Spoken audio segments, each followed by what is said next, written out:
Hello दोस्तों, स्वागत है आपका हमारे चैनल हानी वॉइस पर। तो चलिए चलते हैं कहानी की ओर। मुझे छोटी उम्र से ही गंदी फिल्में देखने का बहुत ही शौक़ था।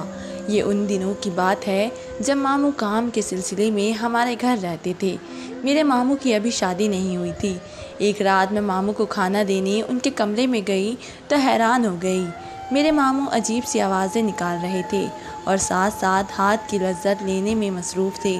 मैंने थोड़ा सा आगे होकर देखा तो सामने मोबाइल पर गंदी फिल्म लगी हुई थी।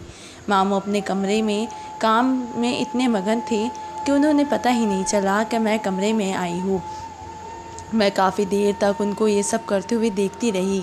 चंद मिनट गुजरे थे कि मामू का बेहाल हो गया।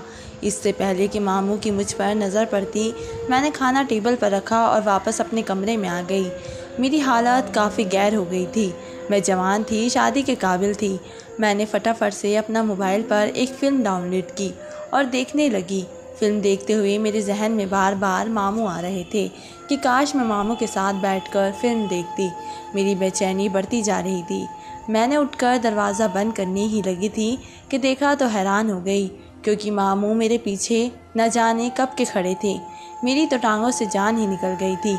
इससे पहले कि मैं कुछ कहती, मामू ने मेरे मुंह पर हाथ रखा और दरवाज़ा बंद कर दिया। मामू ने मेरा हाथ पकड़ा और अपने पास बिठाकर दोबारा से फ़िल्म चला दी। फ़िल्म देखते देखते हुए मामू ने अपना हाथ आहिस्ता आहिस्ता मेरे सीने पर फेरना शुरू कर दिया। मेरे अंदर इतनी हिम्मत नहीं थी कि मैं मामू का हाथ रोक सकती। मैंने अपना जिस्म मुकम्मल तौर पर ढीला छोड़ दिया। मामू ने मेरा हाथ पकड़कर मेरी उम्र 19 साल है। मैं अपनी जिस्मात का काफ़ी ख्याल रखती थी। मेरी माँ का ताल्लुक़ एक गांव से था। वहाँ का देसी घी काफ़ी मशहूर था और अपनी सेहत का अच्छा करने के लिए लोग देसी घी का काफ़ी इस्तेमाल करते थे। इसलिए मेरी माँ ने मेरी मामू की ड्यूटी लगाई थी कि वे देसी घी हमें पहुँचाया करे। मेरे मामू अब हर महीने घर से देसी घी लेकर आते थे। मेरे मामू काफ़ी जवान थे और उनकी अभी शादी नहीं हुई थी।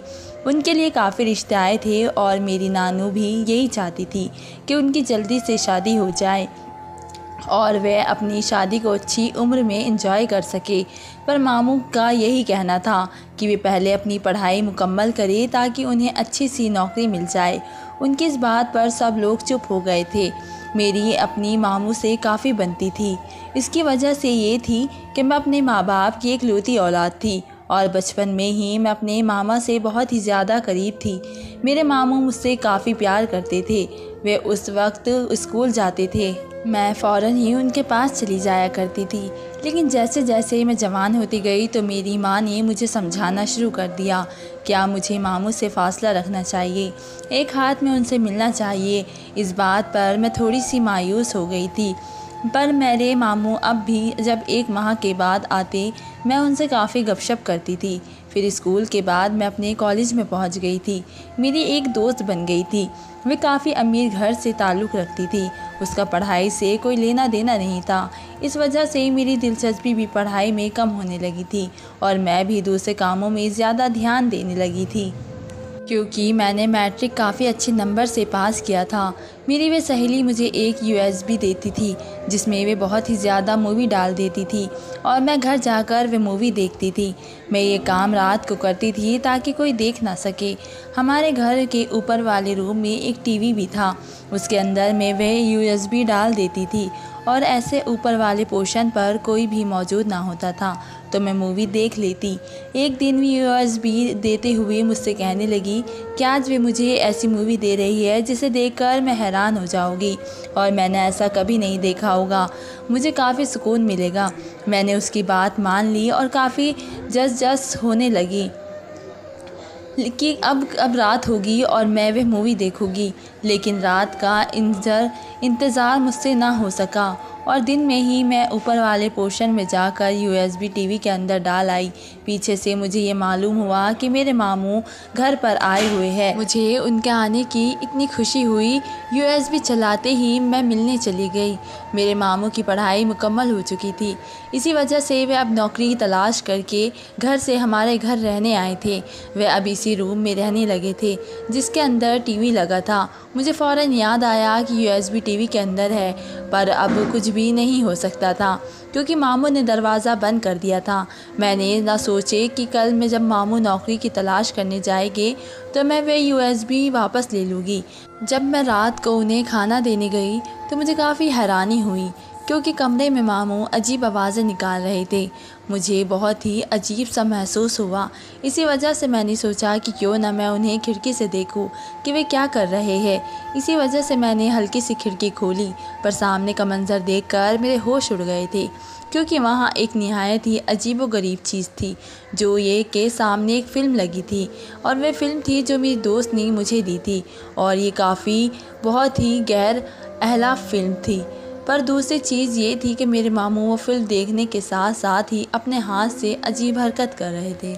मैंने जब ये सब देखा तो मुझे काफ़ी बेचैनी होने लगी, और मेरा दिल कर रहा था कि ये सब मैं देखती जाऊँ, पर मैंने ऐसा ना किया क्योंकि मामू का खाना ठंडा हो रहा था। मैंने जल्दी से दरवाज़ा बजाया। मामू ने दरवाज़ा खोला तो वे काफ़ी घबराए हुए थे, और मुझसे खाना लेने के बाद उन्होंने दरवाज़ा बंद कर दिया था।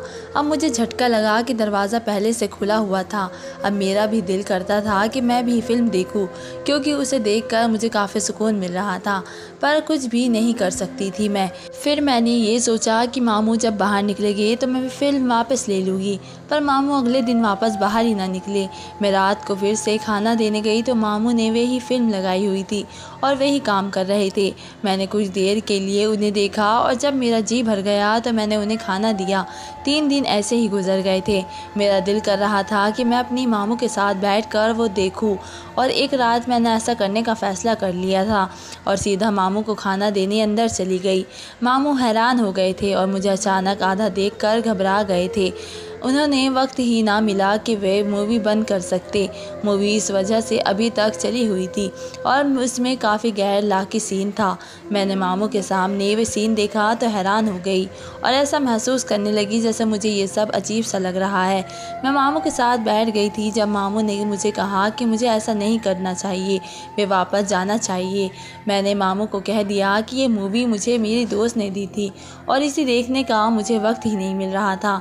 इस वजह से मैं अब उनके साथ ये मूवी देखूंगी। मेरे मामू हैरान हो गए। मेरी ज़िद के आगे मुझे कुछ भी ना कह सके।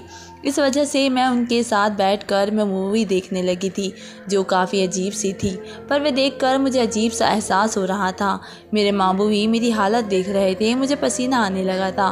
मेरे मामू ने अचानक ही एक हाथ मेरे ऊपर रख दिया, और मैं डर गई थी, पर उनके हाथ में गिरफ्त इतनी मजबूत थी कि मैं खुद को अलग ना कर सकी। मुझे अब अजीब सा महसूस हो रहा था। अचानक ही सुकून मिलने लगा। मैं कुछ देर बाद मामू से दूर हुई और वापस जाने लगी थी, पर मामू का कहना था कि कल उनके पास से अच्छी मूवी है तो वह देखेंगे। मैं जल्दी से वापस चली गई, और रात को मुझे नींद ना आ रही थी। मुझे यही महसूस हो रहा था कि मेरे साथ कुछ हो रहा है। अगले दिन रात को सब सोए थे। मैं मामू के रूम में चली गई, और फिर वह मूवी हम दोनों ने मिलकर देखी थी। मेरे मामू दोबारा वही हरकत कर रहे थे। मुझे काफ़ी सुकून मिलने लगा था। कुछ देर बाद ही उन्होंने मुझे अपने पास बुला लिया और अब आराम से मेरे साथ काम करने लगे। मैंने उन्हें मना किया, पर वे कहने लगे कि कुछ भी नहीं होगा, मैं फ़िक्रमंद ना हूँ, और इस पर मैंने उन्हें सब कुछ करने के दिया। कुछ देर बाद ही मुझे तकलीफ़ हुई, लेकिन उसके बाद मुझे काफ़ी सुकून मिलने लगा, और मुझे ऐसा लग रहा था जैसे मैं आसमान में उड़ रही हूँ। मेरे मामू ने मेरे साथ फिल्म वाला सीन किया था, और मुझे काफ़ी हैरानगी हुई थी, क्योंकि वे काम काफ़ी तजुर्बे से कर रहे थे। मैं उस रात काफ़ी लेट अपने रूम में आ गई थी और बहुत ही थक गई थी, लेकिन कुछ देर बाद सो गई। मेरे मामू की नौकरी काफ़ी अच्छी जगह लगी थी, इस वजह से उन्हें अब हमारे पास ही रहना पड़ गया था। उसका फ़ायदा यही हुआ कि ये अब हम सब रोज़ कर रहे थे। इसकी वजह से मेरे अंदर काफ़ी बदलाव हुआ महसूस हो रहा था। मेरी माँ ने जैसे मुझे देखा तो कहने लगी, देखो उम्र से पहले ही तब्दीली अच्छी नहीं लगती, इसलिए मैं अपनी हरकतें बंद कर दूँ। उसकी बात पर मैं बहुत ही परेशान हो गई थी कि मैं क्या करूँ, पर अब मुझे आदत लग गई थी। अब मैं रोज़ ही अपनी सहेली के यहाँ जब जाती तो USB में हर नई फिल्म लेकर आती। मेरे मामू भी मेरा इंतज़ार करते थे। पर एक रोज़ तो हद ही हो गई थी जब अचानक के मेरी तबीयत ख़राब हो गई। माँ ने जब मुझे देखा तो कहने लगी, तुमने ऐसा क्या किया जो तुम्हारी इतनी तबीयत ख़राब हो गई। लेकिन यहाँ तो मैं डर के मारे बुरा हाल था। मैंने जैसे ही मामू को बताया तो मुझसे कहने लगे, तुम फिक्र ना करो, मैं तुम्हें एक ऐसी दवा दूंगा जिससे तुम्हारी तबीयत बिल्कुल ठीक हो जाएगी। मामू ने अगले रात को मेरे कमरे में आकर मुझे दवा दे दी। मैं भी अब खुश हो गई थी क्योंकि मैं जान गई थी मैं अब जितना मर्जी वे सब करूं, इस दवा से मुझे कुछ भी नहीं होगा। इसलिए अब फिर से मैं मामू के पास चली जाती और हम दोनों फिल्म वही देखते थे। कहने लगे, देखो अगर तुम्हारी माँ को पता चल गया तो वे तुम्हें और मुझे, हम दोनों को नहीं छोड़ेगी, इसलिए अब ये सब बंद कर देना चाहिए। पर मैंने उनको कहा, देखे जब तक आपकी शादी नहीं होती मैं आपके साथ हूँ, प्लीज़ मुझे अपने से दूर मत करें। इस तरह वे भी मजबूर हो गए थे। पर एक रात अचानक ही माँ ने एक लड़की का पता बताया। मैंने जैसे ही उस लड़की को देखा तो देखकर हैरान हो गई। वो लड़की तो मुझसे भी ज़्यादा खूबसूरत थी। उसका हुस्न काफ़ी अजीब था जो उसके हुस्न को चार चांद लगा रहा था। ये देखकर मुझे बहुत ही जलन हो गई थी। मामू ये सब महसूस कर रहे थे कि मुझे वो लड़की बिल्कुल भी अच्छी नहीं लगी। पर मैंने मामू को कहा, ये लड़की बहुत ही अच्छी है, अब जल्दी से शादी कर ली। वे कहने लगे, देखो अगर ये लड़की मेरी ज़िंदगी में आ गई तो मैं तुम्हें वक्त नहीं दे सकूँगा, फिर उस वक्त का सिर्फ इस लड़की पर ही हक होगा। मैंने मामू को कह दिया था कि ठीक है, बाकी मैं खुद देख लूँगी, क्योंकि मैं जानती थी कि मुझे आगे क्या करना है। इस तरह मैं रिश्ता पक्का हो गया और वो लड़की अब हमारे घर में आ जाया करती थी। वे काफ़ी फैशनेबल थी और मैं तो उसका फ़ैशन देखकर ही हैरान हो गई थी। इतना फ़ैशन तो मुझे भी नहीं आता था। एक रोज़ तो उसने बहुत ही रेशमी कपड़े पहने हुए थे। मेरे मामू उसे गौर से देख रहे थे। ये देखकर मुझे बहुत ही जलन हुई थी। अचानक ही मेरे मामू अपने कमरे में ले गए। वो तो मेरे होश उड़ गए थे, न जाने अंदर क्या होने वाला था। पर मेरे जैसे ही खिड़की से अंदर झाँक कर देखा तो देखकर हैरान हो गई। मामू तो शादी से पहले ही वे सब कर रहे थे जो कभी मेरे साथ किया करते थे, लेकिन अब मैं क्या करती। मैं मजबूर हो गई थी। वे लड़की अजीब सी आवाज़ें निकाल रही थी, लेकिन जिसकी वजह से तो मामू और भी खुशी हो रहे थे। मैंने बहुत ही कोशिश की थी कि मामू को उससे दूर रहे, लेकिन ऐसा बिल्कुल भी ना हो सका। वो लड़की अब रोज़ आती और मैं जानती थी कि मामू उसके साथ वे सब करते हैं। एक रोज़ मामू ने मुझे उदास देखा तो कहने लगे, देखो अब तुम्हें भी कोई लड़का ढूंढ लेना चाहिए। मैं कहने लगी, आपको मेरी फ़िक्र करने की ज़रूरत नहीं है, आप अपनी होने वाली बीवी पर तवज्जो दें और मुझे सब कुछ पता है। वे मुझसे माफ़ी मांगने लगे और कहने लगे, अगर तुम कहती हो तो मैं उससे शादी नहीं करता। मैं हैरान हो गई थी कि मेरे खातिर इतनी बड़ी कुर्बानी भी दे सकते हैं, लेकिन मैं जानती थी कि ऐसा नहीं होगा। कभी ना कभी तो मामू की शादी करनी ही होगी। लेकिन मैंने उस लड़की से दोस्ती कर ली थी और अब मैं उससे सब कुछ पूछती रहती थी क्योंकि उसका साइज़ बहुत ही बड़ा था। इस तरह मैं और भी जवान दिखने लगी। मैंने अपनी माँ को भी कह दिया कि देखिए ये तो लड़कियों का जेवर होता है। माँ भी पीछे हट गई थी।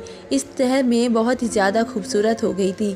माँ भी मुझे देखती रहती, लेकिन मैंने फ़ैसला कर लिया था कि मैं कभी भी उनको अपने पास नहीं आने दूंगी। इस तरह मामू उस लड़की के साथ शादी हो गई। 3 दिन तैसे गुजर गए थे, लेकिन शादी वाली रात अचानक उस लड़की की तबीयत ख़राब हो गई थी। मामू बहुत ही उदास हो गए थे और कहने लगे, मुझे तो यकीन नहीं था कि मेरी शादी वाली रात मेरे साथ ये सब हो जाएगा। काश उसकी तबीयत ठीक होती, लेकिन उसने तो रंग से भंग डाल दिया था। मैं अंदर से बहुत ही खुश हुई थी, लेकिन अब ऊपर से मामू को दुख दर्द में शरीक होने के लिए मैं उदास हो गई थी। लेकिन मामू को कुछ भी ना पता था। कुछ दिन बाद वे लड़की ठीक हो गई तो मामू उसके साथ हनीमून पर चले गए। पर अचानक वे लड़की कहने लगी, देखो तुम भी हमारे साथ चलो। मैं हैरान हो गई थी। मैंने कहा, नहीं, हनीमून तो कपल का होता है, मैं वहाँ पर क्या करूँगी। मुझे कबाब में हड्डी बनने की कोई ज़रूरत नहीं। पर मेरे मामू कहने लगे कि देखो तुम होगी तो हमारी तस्वीरें बनाना, हमारी तस्वीरें कौन बनाएगा। मामू ने ठीक ही कहा था कि तुम भी हमारे साथ चलो। इस तरह मैं उनके साथ चलने के लिए तैयार हो गई थी। माँ ने मुझे बहुत ही मना किया था, देखो तुम वहाँ मत जाओ, लेकिन मैं क्या करती। मैं मजबूर होकर वहाँ चली गई थी। ऊपर से मेरा दिल भी था कि मैं उन पर नज़र रखूँ। इस तरह मैं भी उनके साथ मरी चली गई थी। लेकिन मामू के पास इतने पैसे नहीं थे कि वे 2 कमरे बुक करवाते, इसलिए उन्होंने एक ही कमरा बुक करवाया था। हम दोनों एक कमरे में रहने लगे थे। रात को जैसे ही मैं थक कर सो गई तो अचानक मुझे अजीब सी आवाज़ें आने लगी। तो मैंने जैसे ही अपनी आंखें खोली तो सामने का मंजर देखकर मेरे होश उड़ गए थे, क्योंकि मामू और वह मामी दोनों ही आपस में वे सब कर रहे थे। मुझे अपनी आंखों पर यकीन नहीं आ रहा था, कभी ये देख सकूँगी। कुछ देर बाद मामी ने कहा कि कहाँ कर सो गई थी। इस तरह मामू अब अपने साथ वे सब करने लगे। उन्होंने लैपटॉप पर अजीब सी फिल्म चलाई। वे फिल्म देख रही थी। मैं जानती थी ये फिल्म तो हम दोनों ने पहले भी बहुत मर्तबा देखी हुई थी। अचानक मामू मुझ पर नज़र पड़ गई तो मुझे आंखें निकालने लगे। मैं बहुत ही शर्मिंदा हो गई थी। मैंने मामू से माफ़ी मांगी। जब उन्होंने मुझे अपने पास बुलाया तब उनका राज जान गई थी, लेकिन मेरा दिल भी बहुत ही डर रहा था। क्या पता आगे क्या होने वाला हो, लेकिन मैं इस मौके को गंवाना नहीं चाहती थी। इसलिए उनके पास चली गई तो उन्होंने मुझे अपने पास बिठा लिया था और आराम से कहने लगे, देखो ये वही मूवी है जो हम दोनों ने साथ देखी थी। मैंने मामू से कहा, मामू अगर मामी जी की जान गई तो हमें दोनों को ये मूवी देखते हुए देखकर बहुत ही गुस्सा होएगी, और इसलिए आप इस मूवी को बंद कर दें। अब हम दोनों भी सो जाते हैं। लेकिन मामू कहने लगे, देखो मामी भी बहुत ज़्यादा थक जाती है, इसलिए जल्द सो जाती है और वो बहुत ही गहरी नींद सोती है। उनकी आँख नहीं खुलती तो तुम फिक्र ना करो, हम जो भी करेंगे तुम्हारी मामी जी को बिल्कुल भी ना पता होगा। मुझे एक प्लान आया था। मैंने मामू को कहा कि मुझे आप पर यकीन नहीं है। वे कहने लगे, देखो मैं तुम्हारे साथ जो भी करूँगा तुम्हारी मामी जी को बिल्कुल भी नहीं पता चलेगा। मैंने उनको कहा कि अगर ऐसी बात है तो फिर ऐसा कुछ करे जिससे मैं मामी को जगाने का चांस ना हो, लेकिन फिर भी ना जागी। मामी ने मेरी बात मान ली, इसलिए वे मेरे साथ साफ साफ करने लगे। ये देखकर तो मैं हैरान हो गई थी, मेरे होश उड़ गए थे। मैंने कभी नहीं सोचा था कि उनकी शादी के बाद वे मेरे साथ ये सब करेंगे, पर मुझे बहुत ही मज़ा आ रहा था। मुझे तो दोनों हाथों से सुकून दे रहे थे। ऐसा कुछ मूवी में चल रहा था, वो बिल्कुल मेरे साथ कर रहे थे, जबकि मेरी नज़र में मामी पर थी, कहीं वो जाग ना जाए। अब मैं काफ़ी ऊंची आवाज़ लगा रही थी, लेकिन मामी तो फिर भी ना जाग रही थी। मामू बहुत खुश हो गए कि मैं जीत रहा हूँ। कुछ देर बाद मैं बहुत ही ज़्यादा थक गई थी। मैंने मामू को कहा, आप जीते मैं हारी, बस कर दे, अब मुझसे नहीं होगा।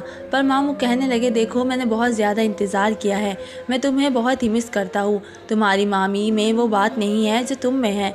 अचानक ही तुम में इतनी बदल कैसे सकती हो। मामू मुझे देखकर कह रहे थे कि उनकी नज़र मुझ पर थी। मैं जान गई थी कि वे किस तरफ इशारा कर रहे थे। मैंने मामू को आंख मार कर कहा, ये तो आपकी बीवी ने ही मुझे बताया है। इस नुस्खे का अमल करके मैं इतनी हसीन हो गई हूँ। मामू कहने लगे कि चलो अब तुम मुझे भी सुकून दो। उनकी बात का मतलब मैं जान गई थी। फिर उनको सुकून देने लगी, मुझे वे भी करने का कहने लगी। मैं उनके साथ वही करती गई। इस तरह वे खुश हो गए थे। आधी रात हो गई थी, मैं थक कर सो गई थी, लेकिन अगली सुबह मामी बहुत ही ज़्यादा खुश नज़र आ रही थी। वह नहाने चली गई। मैं जानती थी कि मुझे भी नहाना है, पर मामी कहने लगी, इतनी सर्दी है तुम क्यों नहा रही हो। मैं खामोश हो गई। मामू कहने लगे, उसकी आदत ही नहाती है और इसको छोड़ो तो मेरी जान में जान आई थी। शुक्र है मामू ने मुझे बचा लिया था। इस तरह भी नहाकर मैं फ़्रेश हो गई। मेरा ये दिन बहुत ही अच्छा गुजरा था।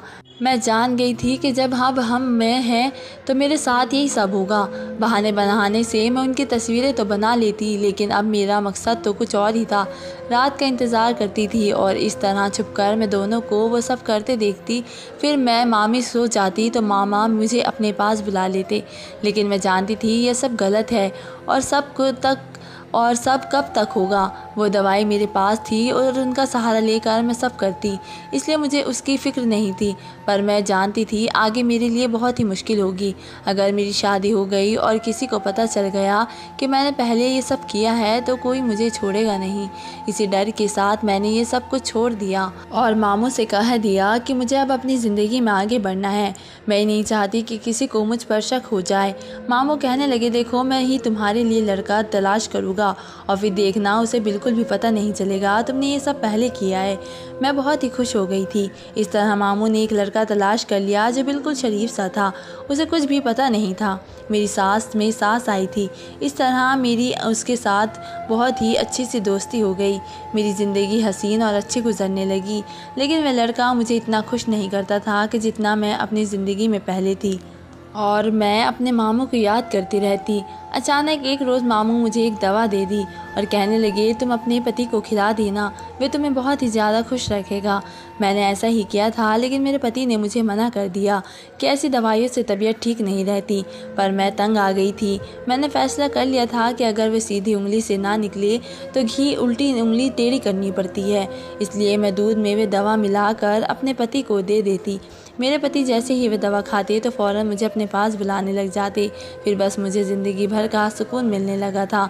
मैंने मामू का बहुत ही शुक्रिया अदा किया था कि उनकी वजह से मेरी ज़िंदगी आसान हो गई थी। धन्यवाद दोस्तों।